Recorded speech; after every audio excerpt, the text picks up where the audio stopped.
Assalamualaikum warahmatullahi wabarakatuh. Perkenalkan, nama saya Ega Sri Widianti dari kelas A1 19 dengan nomor NPM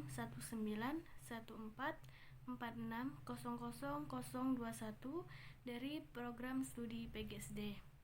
Di sini saya ingin menyampaikan jawaban saya dari soal UAS PPKN SD 2. Jawaban nomor 1 yaitu alternatif pilihan permasalahan. Poin A, polemik RUU HIP. RUU Haluan Ideologi Pancasila atau HIP menjadi polemik di masyarakat. Presiden Pemuda OKI Indonesia, Syafi Effendi, menilai rancangan undang-undang merupakan kemunduran dalam bangsa, mengingat Pancasila sebagai ideologi yang tidak perlu diperdebatkan lagi. Ia menegaskan, seharusnya pemerintah merancang aturan yang lebih aplikatif dalam menerapkan Pancasila dan prinsip konstitusi agar berdampak positif bagi kemajuan bangsa Indonesia. Terlebih saat ini, wabah corona belum jelas kapan waktu berakhirnya. Syafi'i justru melihat adanya kemungkinan dalam RUU ini menyusupkan ideologi tertentu, sebut saja ajaran komunisme, sehingga bukan tidak mungkin jika aturan ini disahkan berpotensi memicu pertumpahan darah sesama anak bangsa seperti masa silam, serta malah dapat terjadinya kerancuan dalam sistem tata negara dan pemerintahan. Pancasila sudah final, lebih baik mendorong bagaimana nilai-nilai ini dirasakan masyarakat secara luas. Katanya dalam RUU ini, pasal 7 ayat 2 tertulis bahwa Pancasila merupakan trisila, yakni sosio-nasionalisme, sosio-demokrasi, dan ketuhanan yang berkebudayaan. Sementara di dalam ayat 3 menyebutkan trisila termanifestasi pada ekasila berupa gotong royong. Bangsa ini seolah diajak mundur ke belakang, bukannya menyambut ke depan. Saya meminta pemerintah dan DPR meninjau ulang RUU ini sebab dapat menjadi kontraproduktif di masa yang akan datang. Dan sejarah pahit mungkin saja akan terulang. Masih banyak masalah kebangsaan yang butuh penyelesaian. Poin B yaitu kasus Laut Cina Selatan.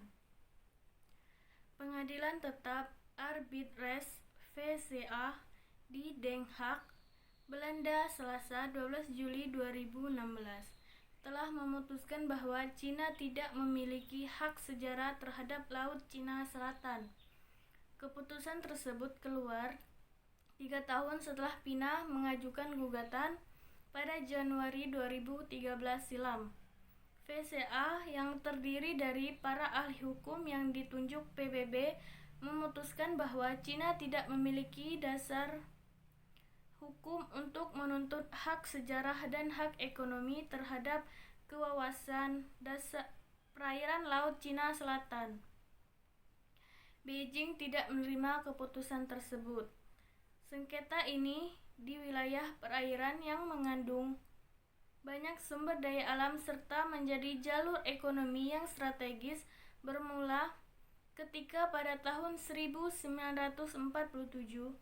Cina membuat peta yang mengklaim sebagai wilayah besar tersebut. Pada tahun 1994,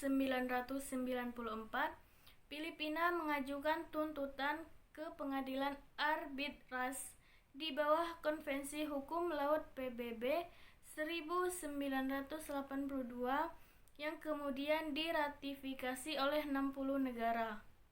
Perjanjian ini mendefinisikan wilayah perairan, landasan kontinen, dan zona ekonomi eksklusif. Pada 1995, Cina China semakin frontal dengan melakukan pembangunan di Pulau Mischief Reef yang dikatakan akan berfungsi sebagai tempat penampungan bagi nelayan. Filipina kemudian menyampaikan protes melalui ASEAN. Berlanjut pada tahun 1997, kapal Angkatan Laut Filipina mencegah kapal Cina mendekati Scarborough Shoal, pulau karang tidak berpenghuni yang dikenal sebagai Pulau Huangyan di Cina. Hal tersebut memicu protes keras dari Cina terhadap pulau yang berjarak sekitar 1000 km dari daratan yang 230 km dari Filipina. Dalam tahun-tahun berikutnya, Filipina menahan nelayan Cina berkali-kali untuk dugaan pencurian ikan di kawasan itu untuk memantenkan Laut Cina Selatan sebagai teritorialnya. Pada 2009, Cina mengajukan peta 9 garis putus-putusnya kepada PBB. Pengajuan itu lantas ditentang oleh Vietnam dan Malaysia. Diikuti protes dari Filipina dan Indonesia. Ketegangan terus berlanjut dengan beberapa gesekan serius seperti saling cegat oleh kapal angkatan laut masing-masing negara. Poin C. Peran WHO dalam mengatasi pandemi corona. Kami sudah membuat penilaian bahwa COVID-19 bisa dikategorikan sebagai pandemi. Itulah Tedros Adhanom Ghebreyesus, pemimpin WHO. Meskipun WHO banyak dikritik oleh berbagai pihak, sejak 10 tahun yang lalu, WHO sudah mempersiapkan kesiagaan menghadapi sebuah pandemi. Secara periodik, beberapa negara melakukan pelatihan bagaimana menangani pandemi, bagaimana mengkoordinasi, bagaimana menangani human deteksi kasusnya, bagaimana surveillance-nya, bagaimana pencegahannya, public health-nya, sampai hal-hal yang sangat detail, semua ada dalam platformnya, ujar Dr. Budiono Santoso, mantan eksekutif WHO bidang kebijakan obat-obatan dan pakar farmakologi klinik. Menurut Dr. Budiono, negara-negara seperti Vietnam, Mongolia, dan Cina yang patuh mengikuti latihan kesiagaan ini dan tingkat kepatuhannya tinggi. Sewaktu berhadapan dengan krisis pandemi COVID-19, mereka jauh lebih siap. Contohnya Vietnam. Vietnam itu angka kematian atau case fatality rate-nya hampir 0 dan mereka mampu mengendalikan dengan betul, ujar Budiono.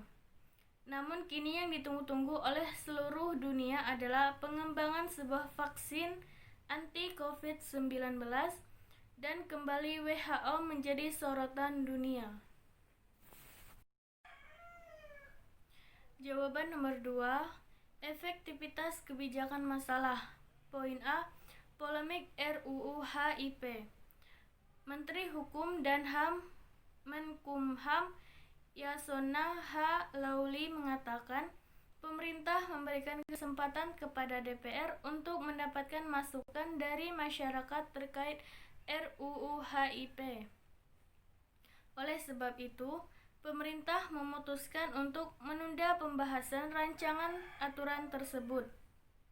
Pemerintah seperti disampaikan menunda memberikan kesempatan pada teman-teman DPR untuk kembali mendengarkan masukan-masukan dari masyarakat, ujar Yasona dalam keterangan video Selasa tanggal 16 Juni 2020 sore. Yasona berharap DPR dapat menerima masukan dari masyarakat perihal RUU HIP. Selanjutnya, kata Yasona, akan tetap ada prosedur yang harus dijalankan sesuai ketentuan perundang-undangan bersama DPR. itu, Yasona meminta masyarakat bisa kembali tenang agar dapat melihat substansi keputusan pemerintah dengan baik. Poin B. Kasus Laut Cina Selatan. Evaluasi dari pendekatan keseimbangan halus Indonesia harus dimulai dengan analisis kepentingan Indonesia. Pertama, dan yang paling sempit, Indonesia memiliki kepentingan dalam menjaga kedaulatan sendiri karena meskipun tidak resmi, penuntutan dalam sengketa Laut Cina Selatan garis 9 das Cina tumpang tindih dengan zona ekonomi eksklusif di sekitar wilayah yang kaya sumber daya, Kepulauan Natuna. Yang kedua, sejalan kebijakan luar negeri yang tradisional bebas dan aktif, Jakarta memiliki minat dalam melestarikan otonomi dan manuver dalam hubungan luar negeri dengan memastikan bahwa isu Laut Cina Selatan tidak memburuk persaingan US-Cina atau secara negatif mempengaruhi hubungannya dengan Washington atau Beijing. Yang ketiga, Indonesia memiliki kepentingan perdamaian regional yang lebih luas dan stabilitas sebagai anggota pendiri Perhimpunan Bangsa-Bangsa Asia Tenggara atau ASEAN, pemimpin regional, dan negara maritim yang menggunakan Laut Cina Selatan.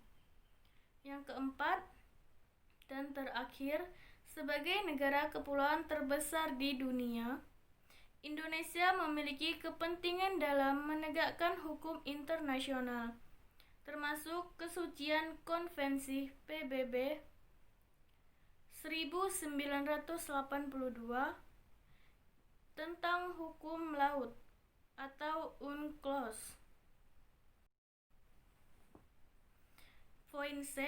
Peran WHO dalam mengatasi pandemi corona. Menurut Budiono Santoso, sudah ada 115 kandidat vaksin di seluruh dunia dan 5 sudah memasuki tahap pengujian klinis. Lembaga-lembaga yang bergerak untuk meneliti, mengembangkan vaksin dan obat-obat COVID baru ini hampir separuh di Amerika dan sebagian besar adalah sektor swasta. Sebanyak 14% hingga 20% di Cina. Kemudian 14% di luar Cina, Jepang, Korea, India, sekitar 20% berupa di Eropa. Diduga vaksin anti-COVID-19 akan tersedia secara komersial dalam 18 bulan ke depan. Jawaban nomor 3, mengembangkan kebijakan publik. Poin A, polemik RUU HIP. Memandang teguh prinsip dasar Pancasila. Pancasila tidak bisa dirubah karena keputusan sudah final. Harus menegaskan kembali hukum-hukum atau perundang-undangan yang telah mengatur kedaulatan Pancasila terlebih dahulu. Selalu bersikap kritis dalam menanggapi setiap permasalahan. Harus berani mengambil sikap dan menyampaikan pendapat sesuai dengan peraturan-peraturan yang diberlakukan. Poin B. Kasus Laut Cina Selatan. Ketegasan pemerintah dan negara perlu ditegaskan. Menambah jumlah pasukan untuk menjaga kesatuan di perbatasan. Harus teliti dalam mengambil kebijakan dan keputusan. Hukum internasional harus lebih ditegaskan kembali. Tidak memberikan toleransi kepada negara asing jika ada yang melanggar peraturan yang telah diberlakukan. Poin C. Peran WHO dalam mengatasi pandemi corona. Membantu negara-negara bersiap dan merespon setiap kebijakan yang dikeluarkan melalui protokol kesehatan. Menanggapi setiap informasi yang akurat, ikut serta dalam menyampaikan berbagai informasi yang bermanfaat, ikut serta dalam pelatihan dan mobilitas petugasan kesehatan, memberikan informasi sejelas-jelasnya. Jawaban nomor 4, mengembangkan suatu rencana tindakan. Rencana yang disampaikan atau diusulkan harus jelas kaitannya, optimis dalam menyampaikan gagasan atau ide, dalam menyampaikan pendapat sendiri, mampu mempertanggungjawabkannya secara sungguh-sungguh, sudah mempertimbangkan segala kemungkinan atau sebab akibat yang akan terjadi, menguasai rencana ataupun tindakan yang akan dipublikasikan ke pemerintah maupun masyarakat. Baik, sekian jawaban dari saya. Mohon maaf bila masih banyak kekurangan dan kesalahan. Akhir kata saya akhiri, wabillahi taufiq wal hidayah. Wassalamualaikum warahmatullahi wabarakatuh.